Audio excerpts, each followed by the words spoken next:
If there is one common denominator for cleaning business owners is that they are looking for a competitive advantage and how to better reach their market and get more jobs and always drive more revenue. And a little profit at the end of the day doesn't hurt either. Well, today I'm pleased to welcome a frequent guest, a friend of mine, John Clendenning, the founder and CEO of Carpet Cleaner Marketing Masters, to talk about this. John, welcome. Hey, thanks, Jeff, for having me again. So let's dig into today's topic. Thinking about the idea of marketing your company online, the digital world. Your book emphasizes the importance of organic online marketing. I mean, I see free in that word, organic. But once that's in place, you recommend adding paid advertising. So could you give us an overview of why carpet cleaners, really any business owner, should consider paid online advertising as part of their marketing mix? Yeah, good question. So, I like to talk about poles in the water. There's a lot of people that come to us and I chat to where I run Facebook ads or I was on Thumbtack or Home Advisor or whatever. And so there's paid ads right there, but and okay, what else are you doing? Well, no, that's it. So that's one pole in the water. We know we need like 10, 20, 30 poles in the water that generate inquiries and stuff like that. So organic will be the asset that you build over time, but it's a slow and steady wins the race. It's the tortoise and the hare kind of thing. And while you're waiting for that to happen, paid ads are the sort of like the sprinkle on top, the icing on the cake. They're never going to hit the volume of what you're going to get out of organic, but they're targeting ready to buy buyers right now. Google ads are only show to people that typed in, I need to find a carpet cleaner near me or whatever the service is. So you're in the right place at the right time, but you're not showing up to anybody else. Organic hits the large crowd and influences, paid ads micro targets to a very small crowd right now. And you need all of the above. Let's talk about how to do it. How can carpet cleaners best utilize that three-letter PPC, pay per click, that costs Yep. some money, advertising platforms, and Google Ads used to be called AdWords. Now it's Yeah. Google Ads. Yeah. Talk about that. How can they generate leads effectively?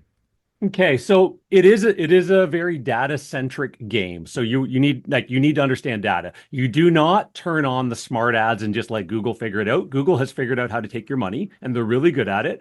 And one of the ways is don't do anything, let them do it for you. They'll take your money. So ultimately, you want to be in control or have somebody in control who understands the game. You want to be dialing in keywords. You want to be targeting very specific services. You want to understand what tight ad groups are and stuff like that. But ultimately, at the end of the day, what you're actually trying to do is make sure that you have an ad that resonates with the right audience. When they click on that ad, you get charged for the click. They go to a landing page, not your website where they can go off and do a million different things and become like, it's trying to keep cats in a box kind of idea. No, take them to a landing page with one straight concept. Either the landing page converts or it doesn't. And then once you know it converts, now you can start optimizing. Oh, this one converts at 20%. Well, I've changed the headline and this and that. Now it's 24%. And now you've got a game to play where you can get the most from clicks to phone calls or messages coming in.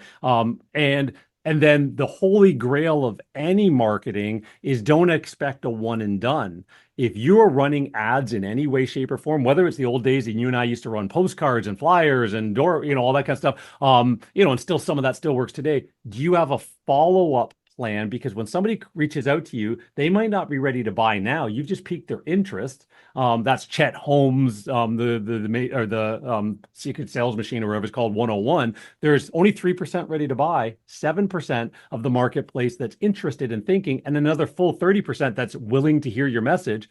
Some of those reach out to you. What did you do 2 days from now, 5 days from now, 2 weeks from now, a month from now?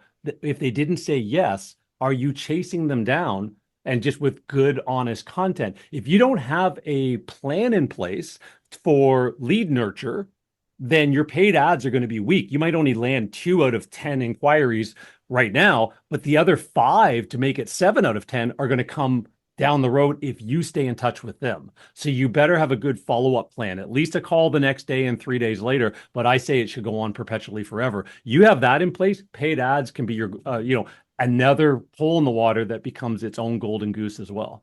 Well, I know when you go fishing and catch fish, that's the best part. So more Yeah, poles in the water.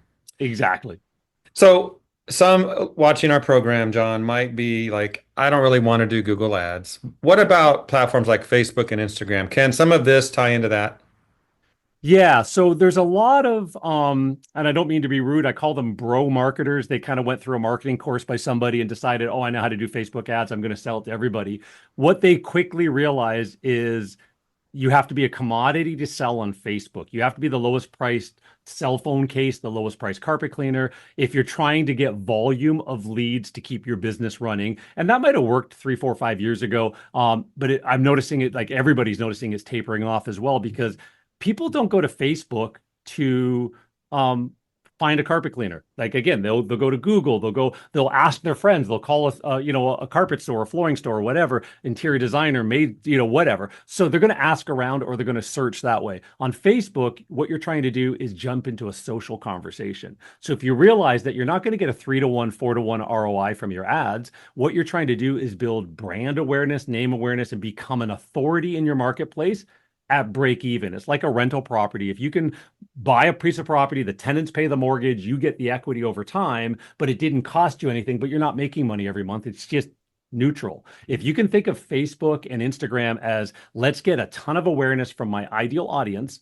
at a break even cost, if you get a little bit above that, happy days, right? So, but if you don't, then that's fine. So you can do things like $1 a day, $5 a day like campaigns. You can do before and after, or project stories, as we like to call them.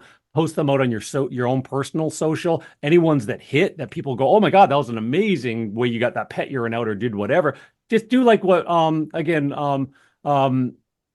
Mark Sager does with the phone and grab and post that out. The ones that hit, run ads behind it, run money behind it because you know it's in your marketplace, target the zip codes and just share that out. Be more personable, less worrying about being a sales pitch and an offer. And you will find that it will organically grow over time, which is what social media is supposed to do. If you're trying to land a customer, you got to be the $99 guy, and the $89 guy is going to beat you out, and the $79 is going to beat out that guy, and they're going to have the rusty vans and not be in business in a few years, but you've driven your business to the ground. Elevate your business by just being the best known cleaner and the authority in the marketplace. For smaller businesses like carpet cleaners, how would you recommend integrating, in addition to pay per click, or maybe instead of pay per lead services into their overall marketing strategy? Yeah, so pay per lead has got it. Like, I mean, people have tried Thumbtack. Again, we go back to that same conversation. Now, all of a sudden, Thumbtack and Home Advisors and some of these pay per lead services, what they do is they kind of give the same lead, Barks another one, 2, 3, 4, 5 different businesses, and you all have to compete quickly. And now you're a commodity again, and why you can't put that differentiation, why you're different than somebody else. As business owners, we're marketers of cleaning services, not doers. Doers is part two. So we have to manufacture reality and explain why we're different, right? So those are our unique sales propositions and things like that. So the best pay-per-click or pay-per-lead service to worry about is Google's own pay-per-lead service, the local service ads. You run those in a very strategic way, target the ROI specifically. Anybody who called, you answer it within 2 or 3 rings, or you will be moved off the first page. Google's tracking all of that. And so you make sure you're active on it. You try and book 40 to 50%. If you do that, you're making money because you can book. So you have to have openings in your schedule 2 and 3 days out, and really good at scripts. It's not about offers and deals because you don't even allow you to post an offer. So it's really good scripts, really good reasons why, have a good booking, have a good follow-up for somebody who didn't book, and you can make money as one pole in the water. It's not going to generate 10, 20, $30,000 a month in revenue, but if you can add another, 10, 15, 20, 30 jobs a month into your calendar from that source, you might pay 30 to 50 bucks a phone call from them, but it's well worth it because the lifetime value of a good customer is thousands of dollars, and you only spent $50 for the phone call. It takes 2 calls to book one job. You spend $100 to buy a multi-thousand-dollar customer. That's good math, as long as you're not trying to pay your mortgage payments on the first time they came and showed up for the cleaning. Good information. Lots of ways to grow a business. Good ideas, John. Any final thoughts to close with? I think really the final thought, your whole idea behind marketing is you want to maximize your opportunities to generate an ideal qualified lead, maximize your brand impressions in the marketplace so you become the best known cleaner, and then really think about maximizing conversions. You can do those two well, and if you don't think about conversions, You might only convert 2 out of 10 people into a customer, and somebody else with the exact same inquiries from the exact same people would convert 7 or 8 out of 10. And that difference is the difference between a easily run business that makes you money and builds your lifestyle and one that's a struggle. So conversions are really important.